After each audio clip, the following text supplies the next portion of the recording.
Take off the blazer, loosen up the tie, step inside the booth. Mr. Money's Alive. You're listening to the Talk Chicago, 1690 AM WBON. I'm your host of the Urban Business Roundtable, Curtis R. Monday. Give me a call. I want to hear from you.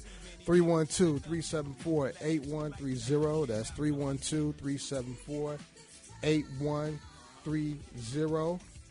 We are live on Facebook Live. I want to say what's up to all my followers. I appreciate you this morning. Check in with me so I can see you. Hope everybody didn't eat too much turkey and dressing over the holiday. What's up, Red Level? Brian Thompson, Red Level Entertainment, all the way from Arizona. We see you, brother. We got a great show lined up for you today. The show is called the Urban Business Roundtable. Why do we do the Urban Business Roundtable? We do it because it's a show dedicated to the creation and growth of the urban entrepreneur and small business owner. The show has three primary goals. One, to redefine the word urban and to help the urban community leverage their purchasing power. Two, to be a resource for the creation, sustaining, and growth of small businesses and entrepreneurship. And three, to provide small business owners and entrepreneurs access to capital and opportunities to grow their business. This is why we do this every single Saturday. What's going on, Teran Smith? I see you. Teran is smart.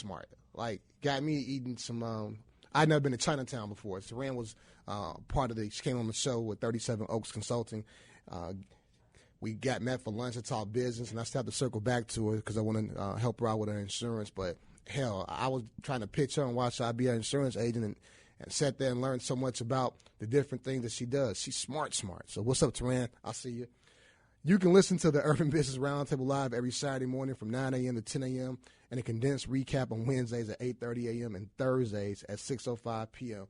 We got a great show lined up for you today. We got my guest, Mr. David A. Peterson, Jr. He's the Executive Director and President of the National A. Phillip Randolph Pullman Port and Museum here locally.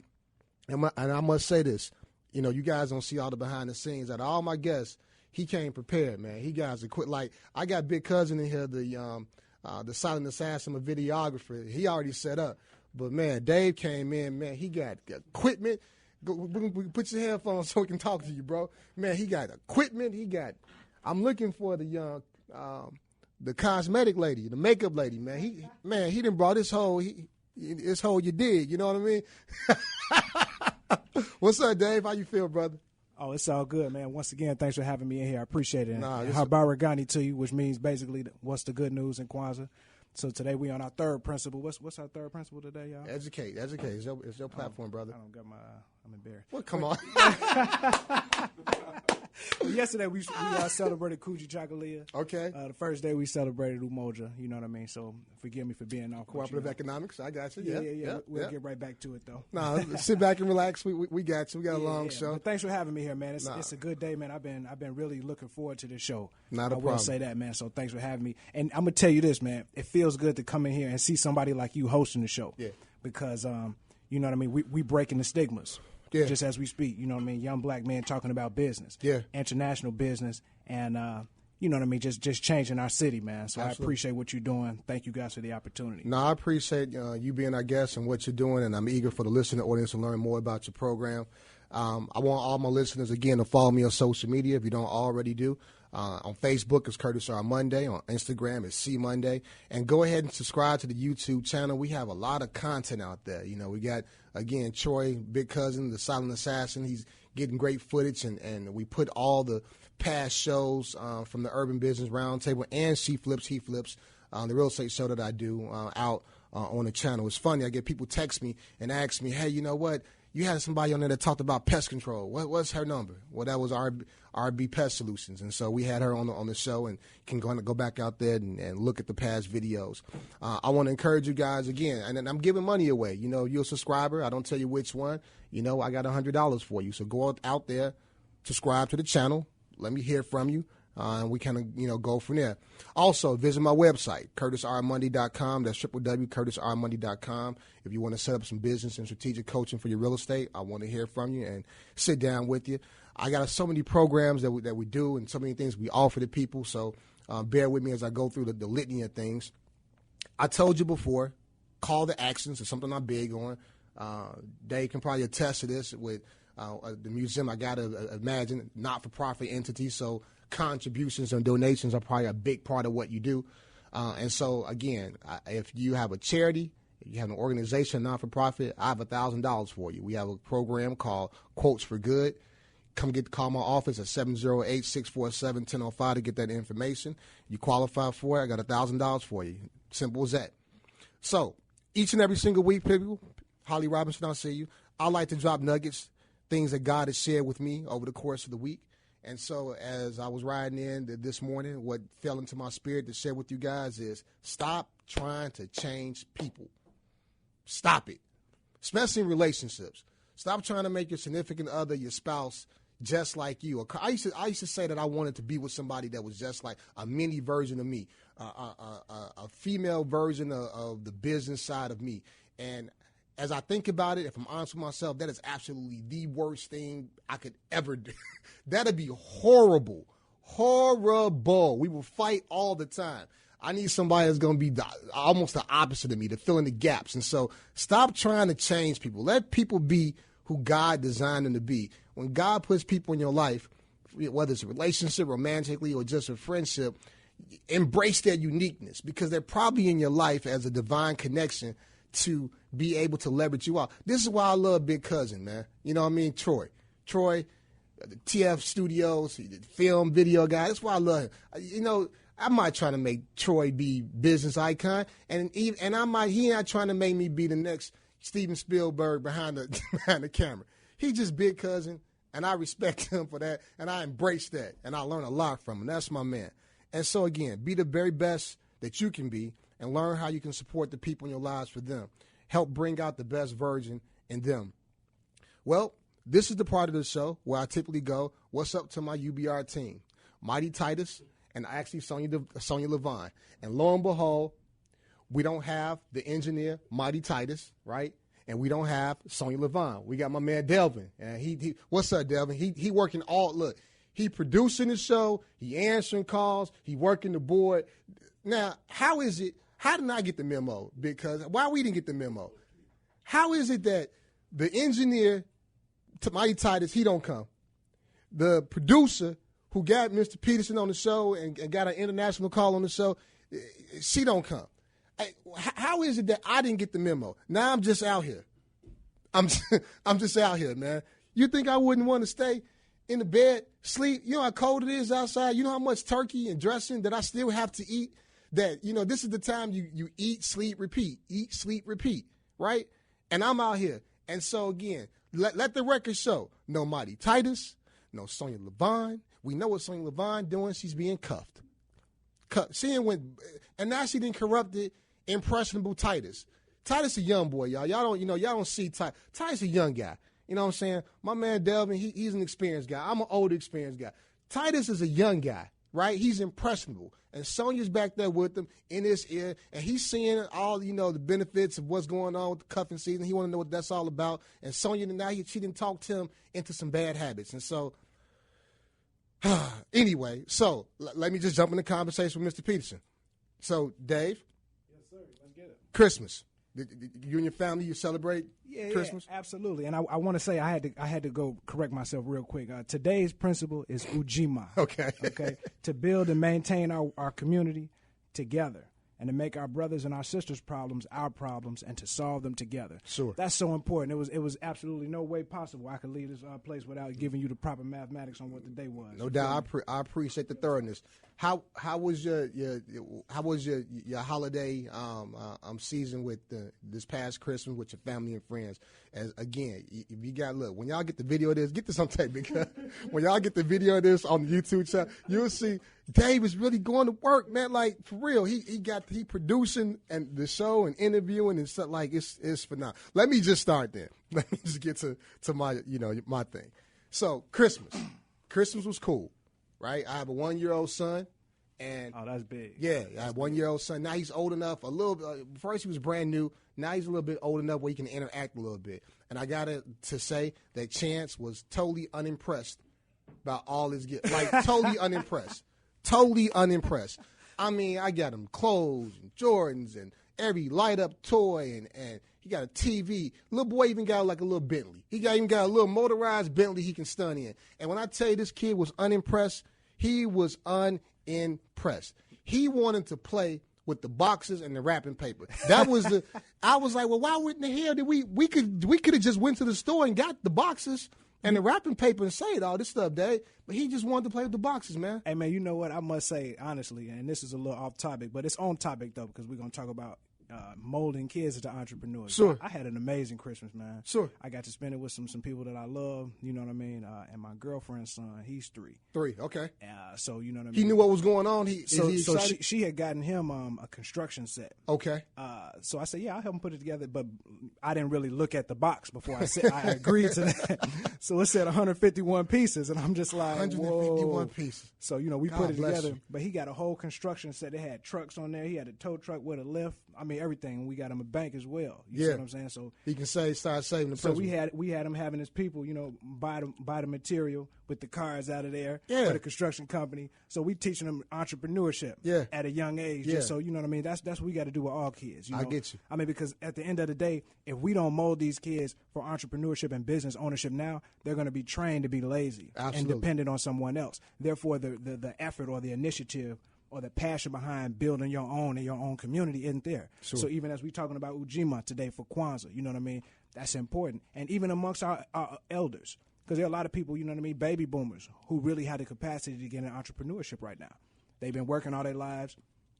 Now they got a little money saved up. Yeah. You know what I mean? And they're like, okay, well, what can I do? What can I invest in? Yeah. You know what I mean? So that's where we come in with this whole community economic development empowerment project. That's where we come in with that. And as I talk about my son on Christmas, about him being unimpressed with the gifts and just wanted to play with the boxes and wrapping paper, he actually low-key demonstrated a very valuable lesson.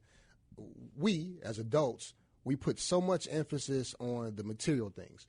We've allowed things like consumerism and social media and things to dictate or create like our value system and dictate what's important to us.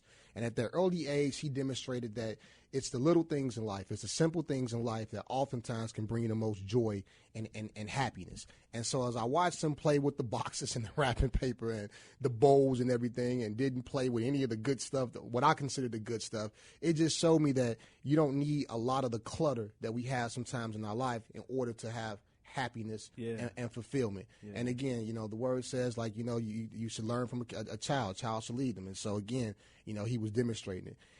As we get ready for the new year, David, any resolutions, any focus for the new year? New Year's Eve, New Year's Day is always the time where people go, hey, and this year I'm going to do X, Y, and Z. Absolutely. What's on the horizon for you? You know what's crazy? I just made a little post about this on Facebook, just talking about how like everybody's theme is, man, I'm cutting them off. That's it, deuces. Right? They coming like that. But for me, my thing is I want to cut off the pieces of myself that are uneven. Okay. You know what I mean? That trauma that you never really put to bed. Dig into that. That grudge that you've been holding, that unsettledness. Okay. In your spirit, man. Okay. You know what I mean? That just hasn't really been sitting right in you. That doubt. Just anything that's negative, that could be dwelling in you, that could potentially be hindering you from your destiny. And why is that your focus? That's my focus because I'm at the threshold. Yeah, I'm at a paradigm shift. I'm at the threshold of a paradigm shift. Things are about to switch over tremendously, and I feel like the Creator is preparing me for the next level by placing different obstacles in my path. So that He can see, okay, are you sure this is what you really want? Yeah. Or I'm going to test you and see if you have the wherewithal to be able to handle that when I give it to you. Yeah.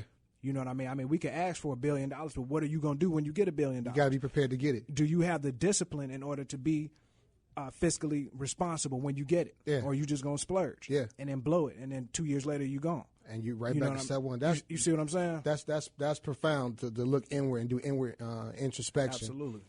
I came with a theme for 2020. And my theme was what I call godly, efficient focus, right? And so and this is something I'm sharing with the listener audience because it's something that I'm really trying to get keen in on for 2020 and beyond. I want you to go on this journey with me. I say godly, efficient focus. One, increase your faith.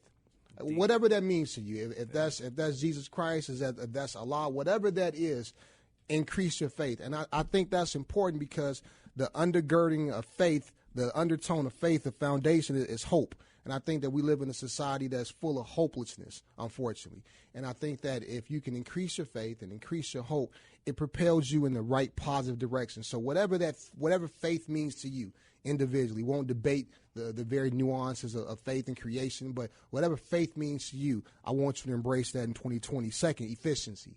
You have to be efficient, right? I mentioned I have a son now, Chance the baby, Chance Jordan Monday. When I left the studio, when I left home to come to the studio this morning, he literally was crying as I left because he wanted me to stay with him, right? So the time that I have apart from him, the time that I'm not with him, rearing him, raising him, guiding him, it has to mean something, right? I don't have a lot of time to waste. And so, again, being efficient with your time, and that's critical definitely in business. You only have so many creative hours. Now, forget hours in a day. You only got so many creative hours as an entrepreneur anyway. So efficient. And then finally, focus.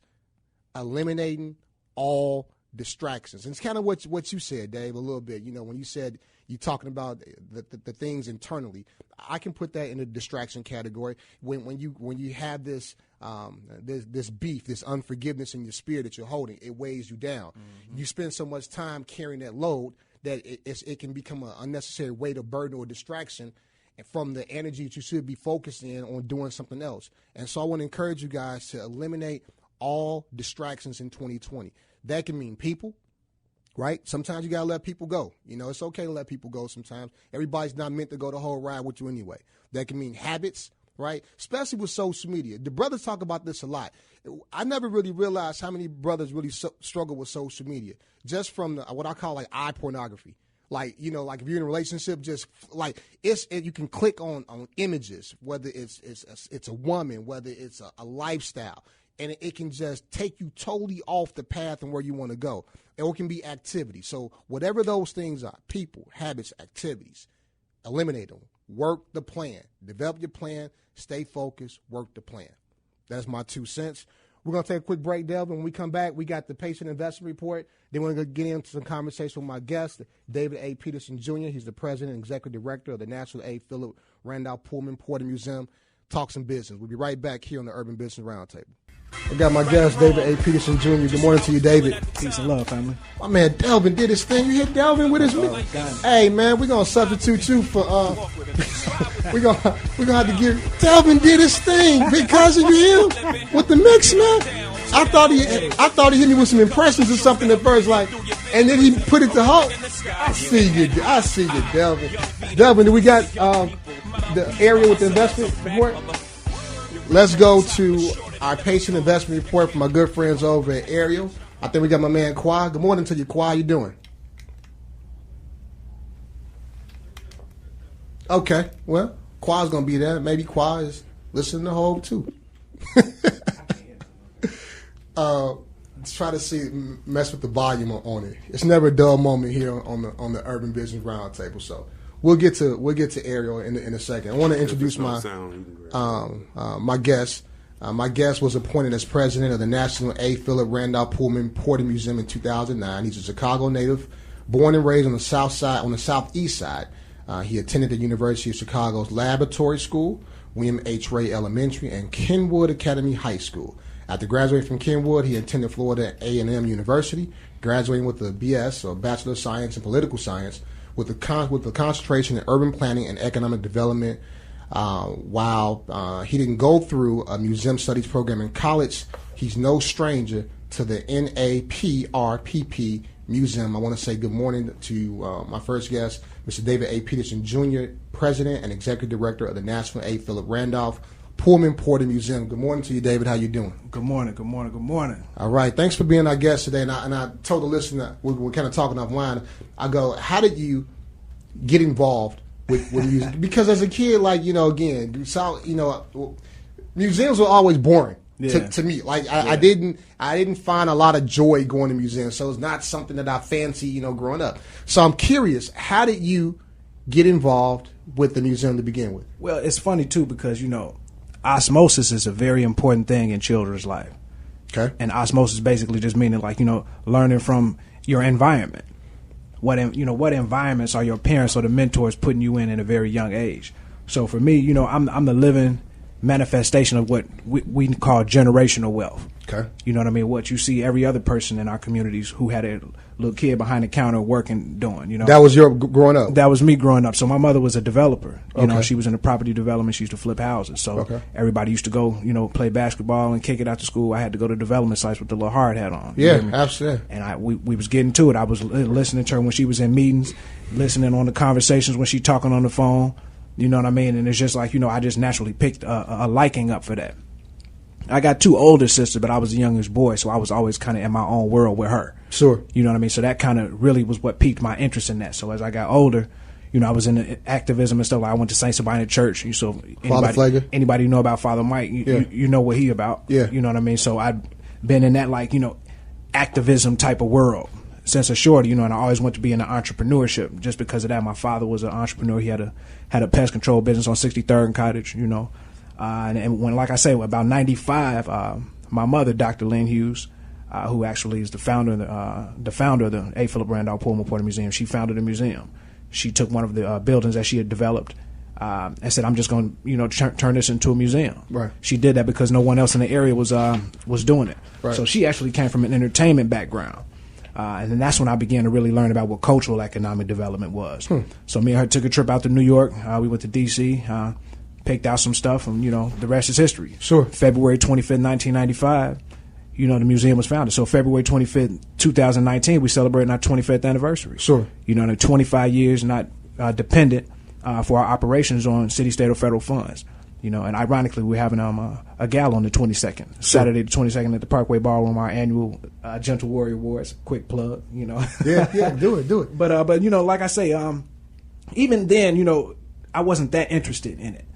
You know, and then once I went to college, I really wasn't interested in it that much. I mean, I was interested in it, but I was, you know, going through my little trying to be a man, that toxic masculine. I mean, I'm a man, I don't need them to do my own thing, right? Yeah. As opposed to embracing the opportunity and the blessing of generational wealth. Yeah. Every other community embraces it. Yeah. But us, we shun it. Oh, man, he got that from his money. Yeah, I got it. I'm going to nepotize my kids, too. Yeah. You know what I mean? At the end of the day. But in the nonprofit world, people don't understand the struggles that take place behind the scenes, though. Okay. So while you're thinking that it was just easy, it wasn't. Sure. You know what I mean? Because the scrutiny is more intense. With the IRS and the legalities and things of that nature. Yeah. And then even with our structure, you know what I mean? That being my mother, you know what I mean? There is no off switch. So at any given time, I can get an email or a call or a text saying, look, we need to do this. Why you ain't do this? And it's not like she gonna say it in a nice way. She's mom. So she's mom. Look, and that made me strong. Why? You know? I'm curious. Why A. Phillip Randolph? Asa Phillip Randolph was the founder of America's first and only black labor union. Okay. The Brotherhood of Sleeping Car Porters, and dining car waiters and maids. One of the only unions that included the women in it. Okay. Asa Phillip Randolph was a founder of the Messenger newspaper. The Messenger newspaper was equivalent to a Defender or a Pittsburgh Courier. And that's how the brothers in the South were getting the word about what was going on in the North. You see what I'm saying? So he's the grandfather of the civil rights movement because he's the one that mentored all of the ones that you hear about most frequently. Sure. You know what I mean? The March on Washington was his baby. Sure. You know what I mean? He was slated to be the keynote speaker, but in his infinite wisdom, he understood he had to put someone young up there. So that's when he put, you know, Martin Luther King up there. Yeah. He was the genius behind the Montgomery bus boycott. Sure. Because Rosa Parks worked for his representative in Montgomery, Alabama, who was a member of that union. Right, so she was the secretary when she got arrested. She called E.D. Nixon, who was the exporter, but still a member of the union. He called Randolph. They raised $92,000. Racks is cool. Yeah, $92,000. Yeah. With a phone bank of businesses in their network. That's how they funded the bus boycott. And all of the pastors were scared except for 26-year-old Martin Luther King. Wow. You see what I'm saying? So he put these people in places to shine. So because of that, we very seldom hear about him. Because what he represents is a proof of concept that you can organize, get things done, get executive orders done he got an executive order done, 8802, which banned all discriminatory practices in the armed forces and work-related fields with President Roosevelt. Okay. Right. So what this guy offers is a proof of concept that black people can organize and get things done without being martyred. Absolutely. He was born in 1889, didn't die until 1979 of natural causes. Sure. Wow. You see what I'm saying? Wow. He was once labeled the most dangerous Negro in the United States by the U.S. Attorney General. Okay. It's a black man. Yeah. You know what I mean? So that's why we chose A. Phillip Randolph. Great. Profound. You know, where's the museum located? it's in the historic district of Pullman. What's the hours of operation? Tell me where's it at? So when I say that, there's another little backstory that comes with that. You know, Pullman is where Labor Day was created. Yeah. You know, Pullman is an international tourism district. Pullman is Chicago's first and only National Park Service site. So from 103rd to 115th Street, Cottage Grove to the Expressway, is Pullman National Monument. Sure. Obama came in 2015 and designated that entire area with an executive order using the Antiquities Act and created that as Chicago's first national park. So we just so happened to have been there because, you know, back in the day when my mother was into development, Dr. Hughes was into development, you know.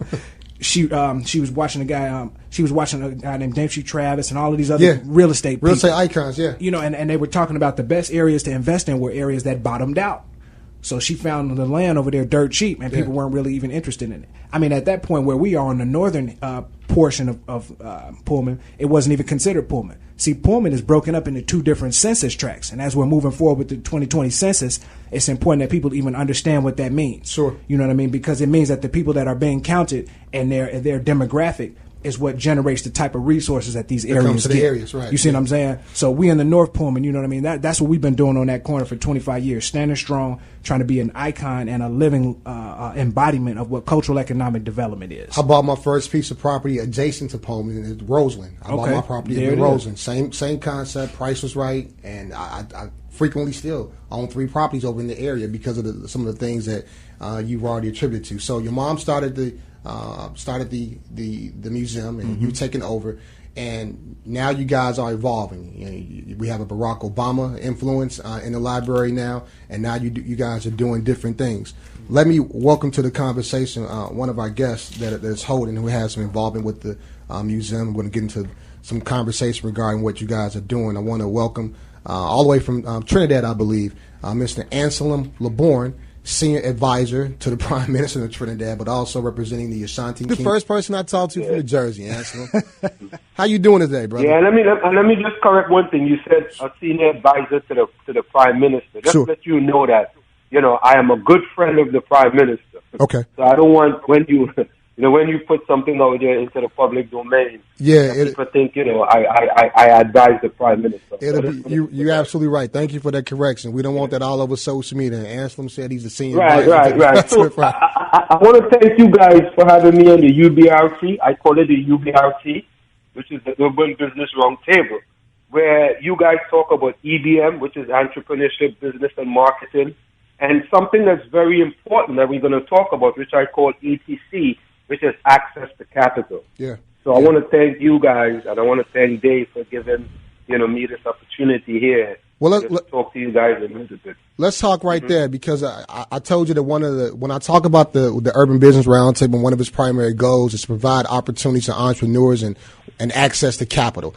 And I have my own spiel in terms of why that's important and what that looks like. But Anselm, I'm curious. Go ahead and for our listening audience, access to capital. What does that mean to you, and why is that important to entrepreneurship? Okay, so let me give you this in a nutshell, right? What we are, I'm a managing director in a company called Nevercut CL Financial.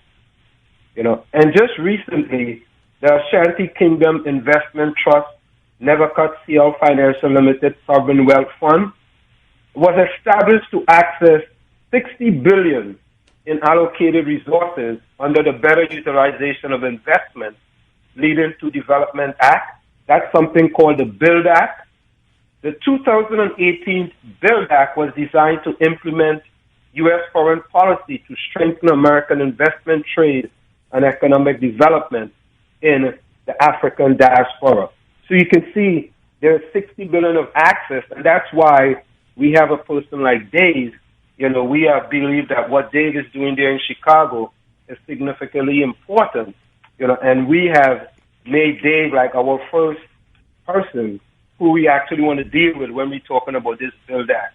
Now, there's 4 things we look forward to investing with. Number 1 is the U.S. government, where we have what's called opportunity zones. Number two is Wall Street. We can partner with investment companies like Ariel Investments. Number 3 is HBCUs, which is the historically black colleges and universities. And number 4 is Silicon Valley, which will serve as an international partners for local content development and economic diversification in the African diaspora, while simultaneously creating American entrepreneur growth. See that word again, creating American entrepreneur growth in opportunity zones. And it's really important when we talk about this, and we talk about the A. Phillip, Randolph, Pullman Porter Museum, where we have Dave there. You know, these are the type of things that the Ashanti Kingdom Investment Trust, Nevercut CL Financial Limited Sovereign Wealth Fund is interested in partnering with.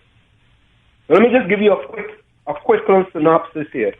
This is quick here. Now, sure, go ahead. If people don't know about the Ashanti Kingdom thrives as a constitutionally protected sub-national proto-state and traditional state in the Union with the Republic of Ghana. They have natural resources of gold, oil, natural gas, and bauxite, totaling an asset value of over USD 460 billion. Let me just repeat that. Natural resources of gold, oil, natural gas, and bauxite, totaling an asset value of over USD 460 billion.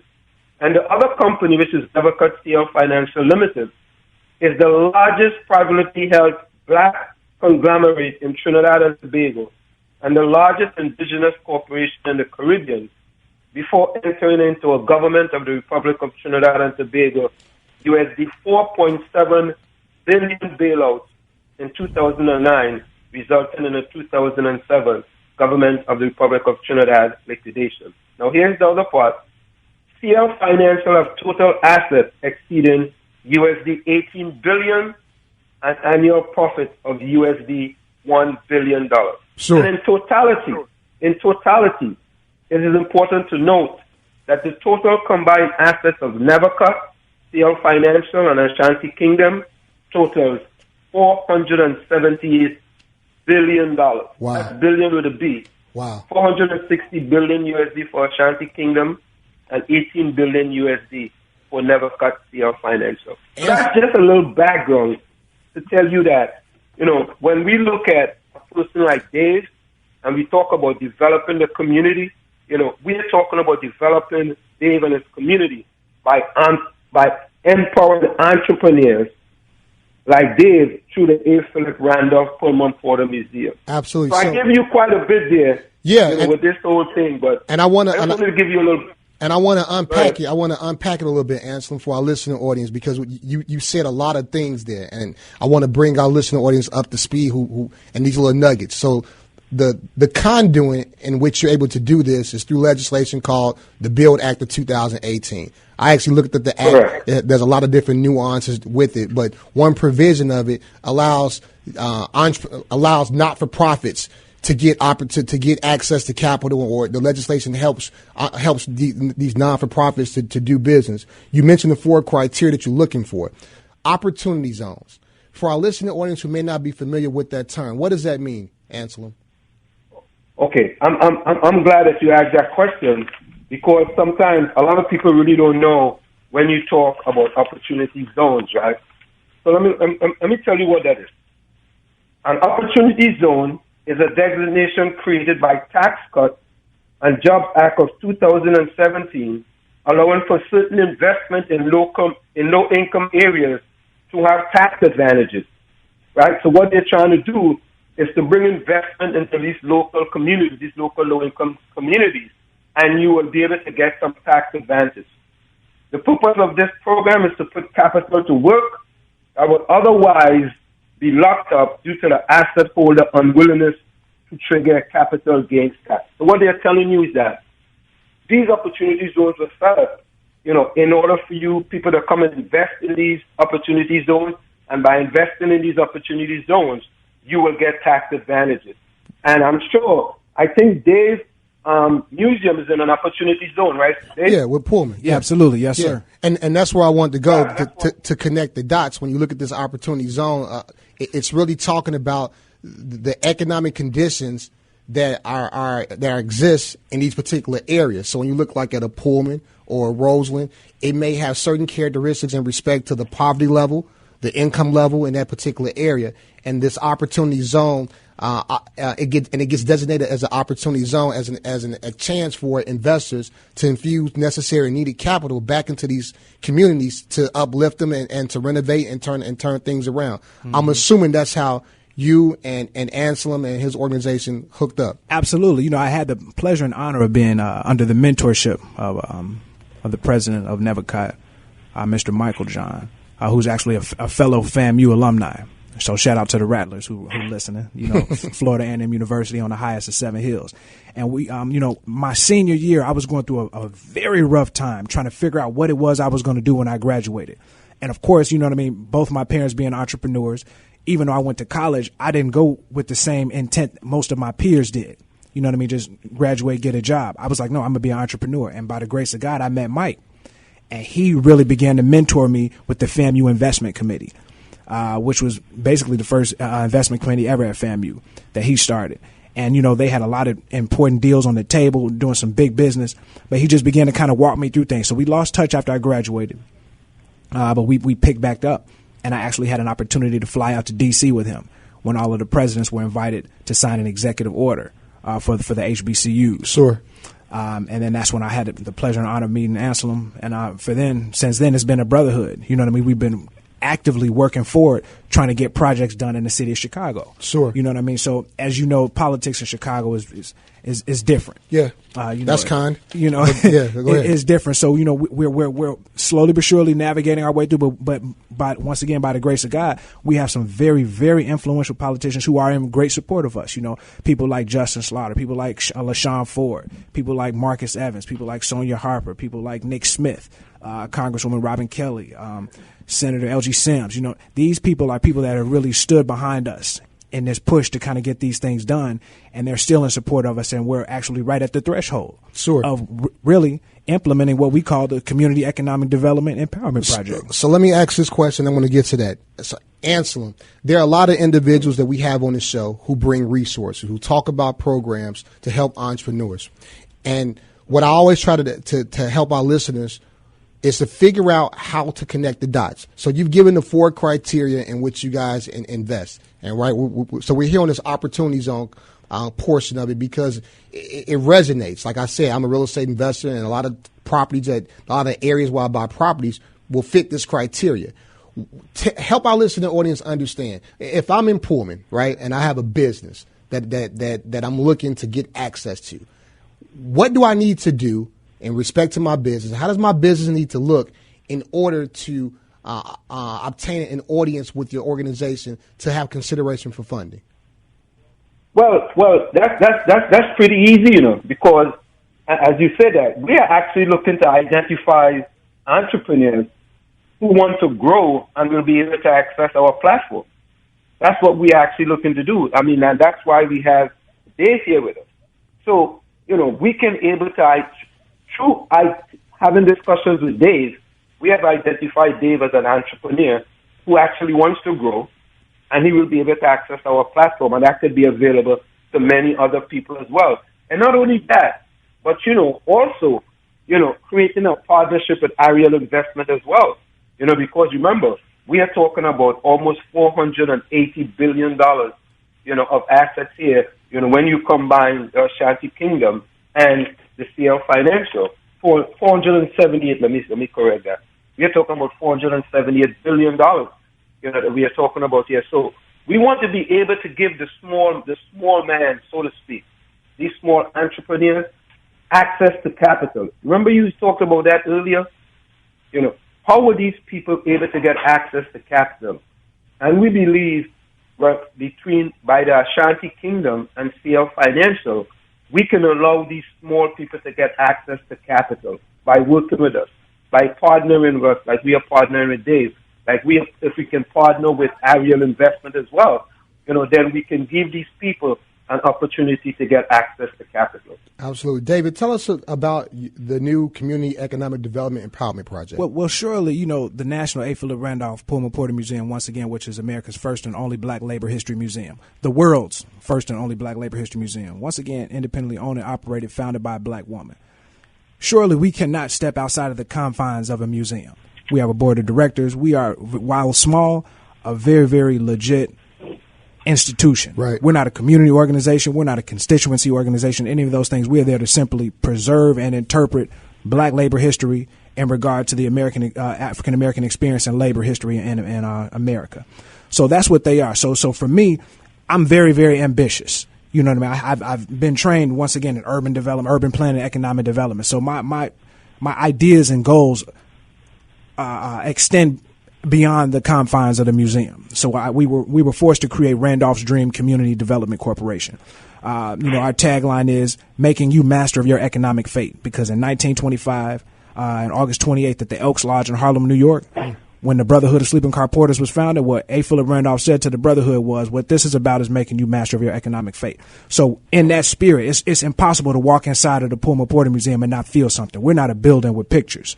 This is an experience that you have when you walk through those doors. Sure. So when you come through those doors, as I do every single day, it's hard to not be just intruded upon, you know what I mean, with the spirit of these brothers and what they representative. So because we're in where we are in the community, we smack dead in the hood. So Right. we're forced to do more with less. Yeah. So at any given moment, I might become an advisor. I might become a counselor. We just had some turkey giveaways. We had toy giveaways for the community. We always have to do more. But every time I walk outside, I see poverty. I see deprivation. Yeah. I see food deserts. I see a lack of resources. So that's why this important. That's why this thing is important, because when I was 14, I grew up in that area. When I was 14, my best friend got murdered. You know what I mean? I was a kid. And after that, they just started happening 2, 3 every year. Had to go through the bloody war 94. I mean, it was crazy. Yeah. I'll say that. Until this day, we still sit on a block filled with vacant lots. Absolutely. So what I said was, okay, we're going to have some initiative, especially after being under mentorship of people like we hear on the phone. They're not letting me think small. I come to them with a small idea, and they're like, okay, yeah, that's fine, but look, let's get focused. Get to the next level. Let's get to the next level. So, you know what I mean? And Dave and Chris, that's so important because, we talked about access to capital, right? Now, Dave needs access to capital. He can do that either locally or he can do that internationally. And we are what we are doing is positioning Dave in that space. Our platform can add a value to entrepreneurs like Dave and his museum, and by extension, we could also, talk about creating a partnership with Ariel Investment as well. We are here to help Dave and his museum get access to capital. Sure. Indeed. That's what the Ashanti Kingdom Investment Trust, Nevercut CL Financial Limited, Sovereign Wealth Fund is all about. We are here to help Dave and his museum get access to capital. And quickly, let me just mention this. I currently teach global business. I'm currently a professor at Seton University. I teach global business, organizational behavior, and principles of business management. And I've worked 23 years on Wall Street. So I just wanted to put that in, there. That means he knows what he's doing. Yeah. So with CDEP 2020, I'm gonna refer to that from now on. So I don't have to community CDEP 2020. You know what I mean? We've been blessed and with the privilege and the opportunity to work with several different organizations to kind of bring this thing to fruition. You know what I mean? So beyond Nevercott and Central and the project that we're trying to bring to Chicago State, which is called the Hip Hop Grub Spot, which will be, a fast food and student housing development that we're really, really fighting for. Have a lot of support from once again, the legislators that I supported, I said, and all of that. So that's our first project that we're really working on, which will be, once again, the entrance of all of these resources into the Chicago market. But it has to come through this way because that's very strategic, because what we want to do is we want to increase enrollment at Chicago State University. We want to increase retention at Chicago State University, and we want to increase alumni giving. We want to create that energy that every other HBCU or PBI has, you know what I mean, in other spaces like Atlanta, like Florida A&M. We want to make Chicago State like that.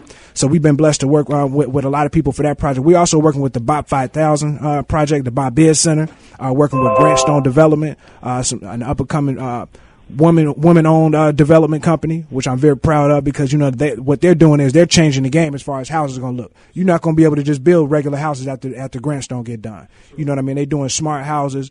You know what I mean? New construction. I mean, it's a whole new look. You know what I mean? So we're able to work with them on some segments and housing development projects. We're working with Inner City Development Collaborative and Inner City Youth Foundation with the Swift Mansion over there on 45th. You know what I mean? So we're going to be doing some development in Grand Boulevard, trying to bring a hotel there to increase the tourism market in the city of Chicago. Because as we see transit-oriented development going on along the Red Line and the Green Line, we want to make sure as tourism comes to the far south side, we anchor ourselves with things that people can benefit from. You know what I mean? We want to make sure that the museum is about to expand. So we're about to do some development. We also have a citywide comprehensive firehouse plan where we're going to be taking abandoned firehouses, which are basically eyesores, and creating cultural factories and complexes where people can train themselves in tourism and entrepreneurship. So as the Obama Center comes and all of this, and so all of these great things going on in tourism and international tourism, our people aren't looking over the fence saying, hey, how can I get in?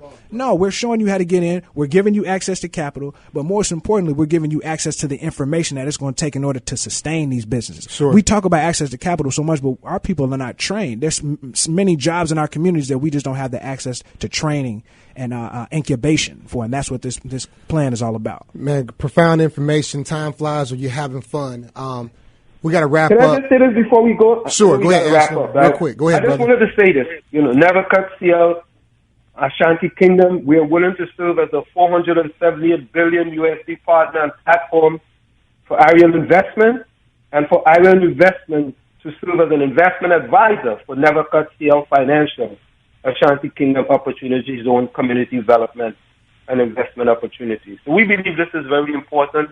We are talking about access to capital for HBCU entrepreneurs through Never Cut CL Financial Ashanti Kingdom platform. So this is all about, the entrepreneurs and giving entrepreneurs access to capital, through this Never Cut CL Financial Ashanti Kingdom platform. Absolutely. David, give us our listening audience information where they can find you and learn more about what you're doing. Where can you be located? PullmanPorterMuseum.com. February 22nd, 2020 will be our 25th anniversary gala at the Parkway Ballroom. We look forward to you all coming to see us there, or once again, visit us on our website, PullmanPorterMuseum.com. Now, Anselm and David, as I tell all my guests here on the Urban Business Roundtable, this is not a one-off kind of conversation. We try to create a situation or a platform where our listening audience can get information on how to take their business to the next level, to change the landscapes in their communities, but also to be inspired. But I try to create strategic partnerships. So I want to let you guys know publicly, let's create ongoing dialogue to figure out how I can use my platform to support what you're doing, get involved with what you guys are doing, and see how we can help. So I'll make sure we exchange information. Thank you. Anselm, I'm coming to New Jersey and Trinidad, man. Can we make you a part of our CDEP 2020 plan? Hey, can we make you an official partner right now on our CDEP 2020 plan? We're about incubating businesses. We're about business entrepreneurs. We want to work with you, man. We want you to be an ambassador of what this thing is about, man. I support that. You just heard I'm fully in, man. I'm 100% in. You just heard history made here on the Urban Business. And I brought you some gifts too from the museum, man. You got you a pen, man. Oh, we all good. I got you. Matter of fact, take two. You can give them out. We all good, man. See, look, give you a blue one too. You got David, we have so many people come on the show, man, and they got products and services. They don't bring us nothing, do they? Because we had the wine man, the rib tip man. They didn't bring us nothing. But I'm glad. Yes. What's up, man? Can I just say one thing before I go? I always say to people, right?